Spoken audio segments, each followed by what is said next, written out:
तस्स भगवतो अरहतो सम्मा संबुद्धस्स। बुद्ध और उनका धम्म बाबा साहेब डॉक्टर अम्बेडकर द्वारा रचित कालजयी पुस्तकों के इस रचना संसार में आपका स्वागत है।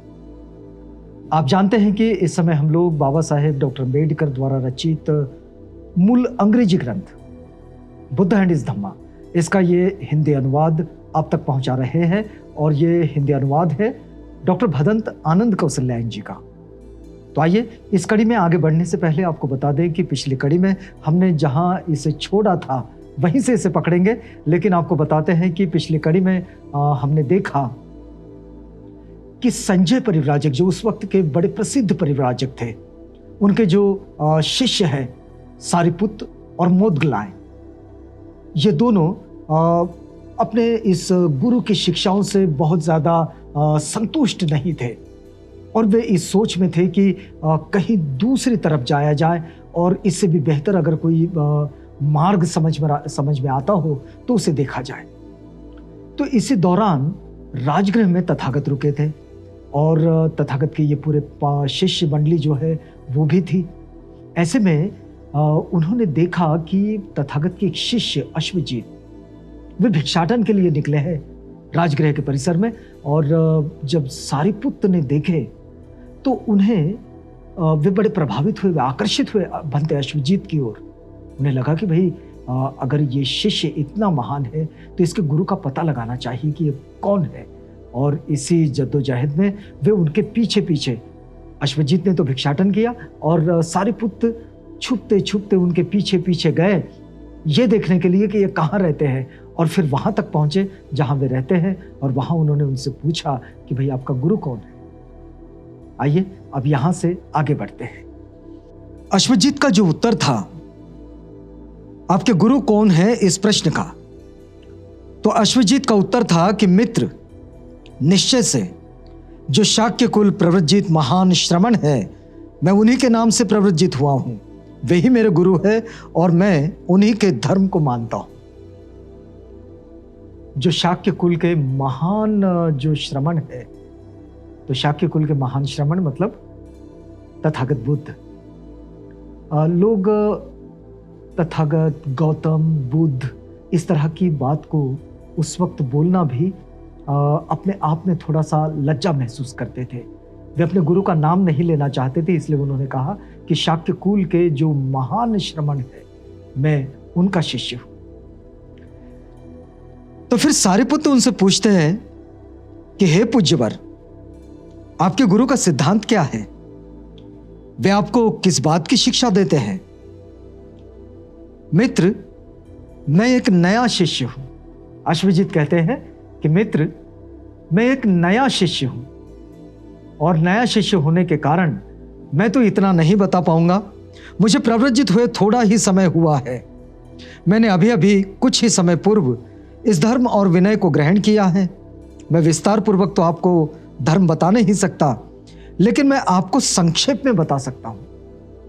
देखिए, अश्वजीत कहते हैं कि मैं बहुत विस्तार पूर्वक तो आपसे बात नहीं कर पाऊंगा क्योंकि मैं बिल्कुल नया हूं इस पूरे कार्य में और अभी अभी मेरी दीक्षा हुई है, मैं अभी अभी उपसंपदा मेरी हुई है, मैं अभी अभी प्रव्रजित हुआ हूं, तो मैं नहीं बता पाऊंगा, लेकिन मैं संक्षेप में तुम्हें बता सकता हूं।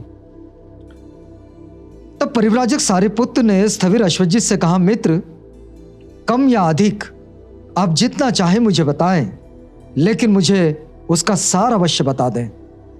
मैं सार ही चाहता हूं, बहुत सारे शब्दों को लेकर क्या करूंगा। ये सारिपुत्त का उत्तर बड़ा मार्मिक है। ये उनकी प्रतिक्रिया भी मानी जा सकती है कि मैं बहुत सारे शब्दों को लेकर क्या करूंगा। बहुत सारे लोग शब्दों में जीते रहते हैं, इतने शब्द इतने शब्द इतने शब्द बस बोलते ही रहते हैं।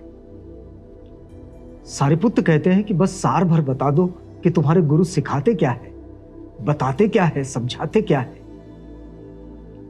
और इतनी बात वो अश्वजीत से जानना चाह रहे हैं।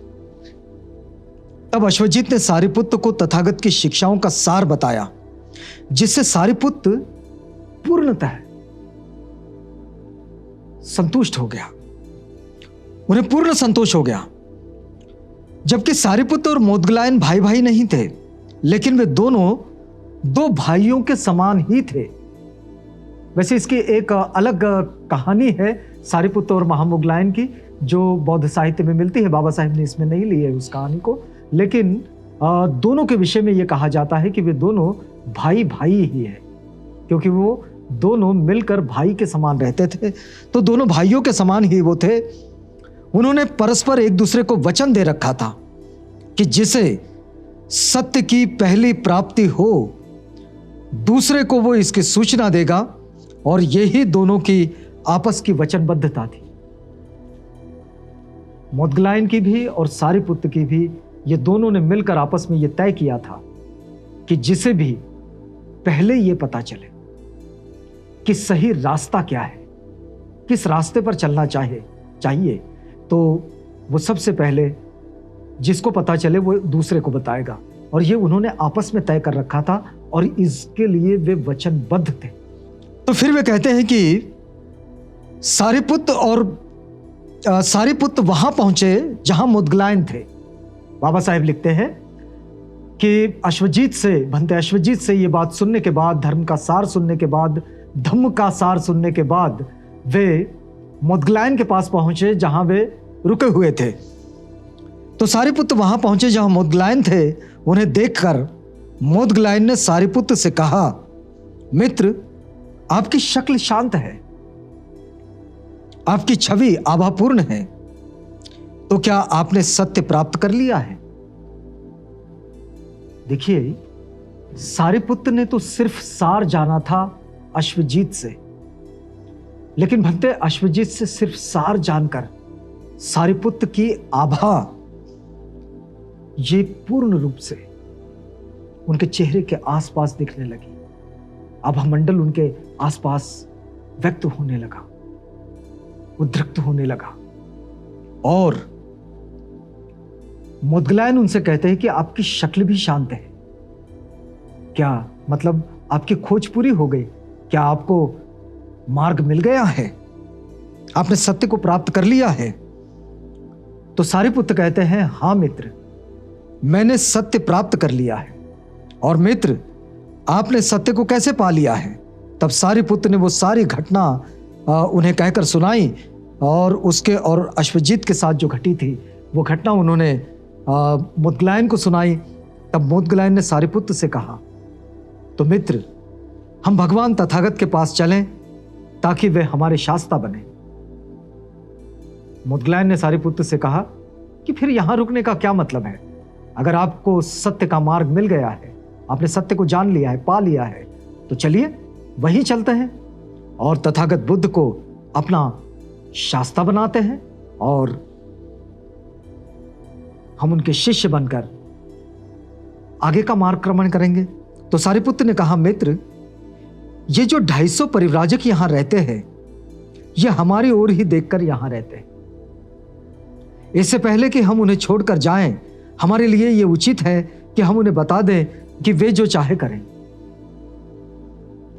यह होती है मानवीय सभ्यता की बात।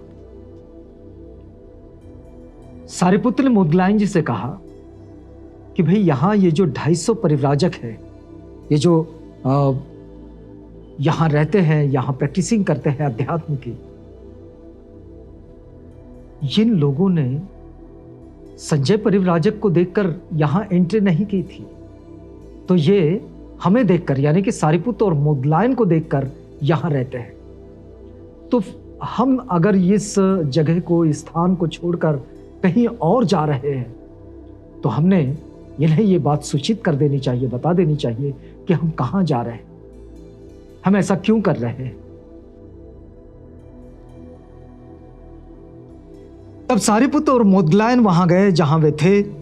उनके पास जाकर उन्होंने कहा कि हम महाश्रमण की शरण ग्रहण करने जा रहे हैं। देखिए, इन्होंने तथागत के लिए जिस शब्द का उपयोग किया, वो शब्द है महाश्रमण, कि हम मतलब श्रमणों से के भी सबसे ऊंचे, सबसे बड़े श्रमण, महाश्रमण की शरण में ग्रहण करने जा रहे हैं, वह महाश्रमण अब हमारे शास्ता है। सारिपुत्र और मोदगलायन अपने उन 250 मित्रों को ये बात बताते हैं कि देखो, तुम अभी तक तो यहां पर थे, हमारे कहने पर थे, हमारी ओर देखकर तुम यहां प्रैक्टिस कर रहे थे, लेकिन अब हम इस स्थान को छोड़कर जा रहे हैं और अब हम महाश्रमण की शरण में जा रहे हैं, यानी कि तथागत बुद्ध के अनुयायी बनने जा रहे हैं। तो उन्होंने उत्तर दिया, आपके ही कारण हम यहां रहते। देखिए वो 250 परिव्राजक क्या कहते हैं कि आप ही के कारण हम यहां रह रहे हैं और आप ही को मानते रहे हैं। वे संजय परिव्राजक उनके लिए दूसरे हैं, नेक्स्ट है, लेकिन प्राथमिकता के तौर पर उनके गुरु यही है, सारिपुत्र और मोदगलायन।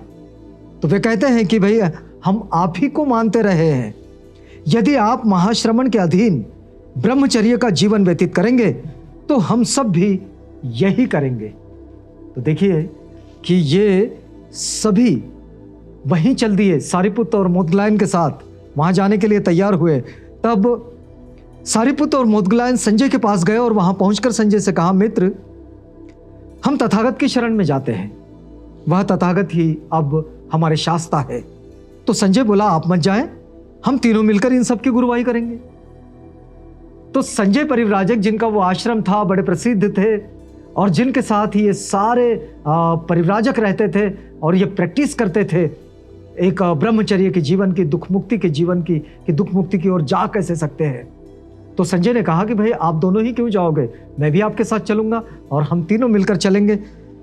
तब उन 250 परिव्राजकों सहित सारिपुत्र, मोदगलायन और संजय परिव्राजक राजगृह के वेलुवन उद्यान में पहुंचे, जहां तथागत विराजमान थे। और तथागत ने उन्हें सारिपुत्र और मोदगलायन को दूर से आते देखा। उन्हें देखकर तथागत ने भिक्षुओं को संबोधित किया, भिक्षुओं, ये 2 मित्र चले आ रहे हैं, सारिपुत्र और मोदगलायन। ये दोनों मेरे श्रावक युगल होंगे और श्रेष्ठ युगल शिष्य होंगे। देखिए, अभी तथागत का शिष्यत्व सारिपुत्र और मोदगलायन ने ग्रहण नहीं किया है, वो सिर्फ आ रहे हैं। तथागत जान गए कि ये आ रहे हैं शिष्यत्व ग्रहण करने, और तब वे भिक्षुओं को ये बता रहे हैं कि ये जो दोनों सारिपुत्र और मोदगलायन, ये मेरे अग्र श्रावकों में गिने जाएंगे। देखिए कि ये मेरे श्रेष्ठ शिष्य युगल होगा। जब वे वेलुवन पहुंचे तो वह जहां तथागत थे वहां गए। वहां पहुंचकर उन्होंने तथागत के चरणों में सिर से वंदना की, प्रार्थना की, भगवान हमें आपसे प्रव्रज्या मिले, उपसंपदा मिले। उन्होंने याचना में कहा कि हमें आपसे प्रव्रज्या मिले, उपसंपदा मिले। तब तथागत ने धम्म दीक्षा के निश्चित शब्द भिक्षुओं आओ, यानी कि ए ही भिक्षुवे, तथागत ने कहा ए ही भिक्षुवे, भिक्षुओं आओ, और इसी के साथ दीक्षा हो जाती थी। उस वक्त में ये शब्द कहे और 250 जटाधारियों के साथ सारिपुत्र और मोदगलायन तथागत बुद्ध की शरण में आ गए।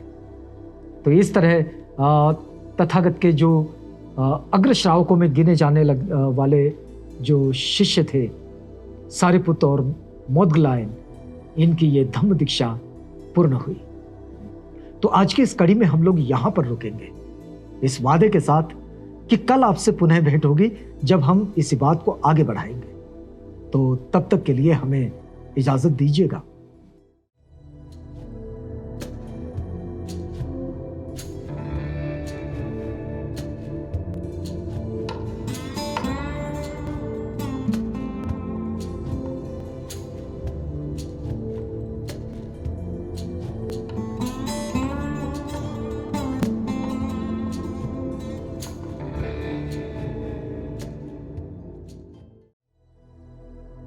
बुद्ध और उनका धम्म।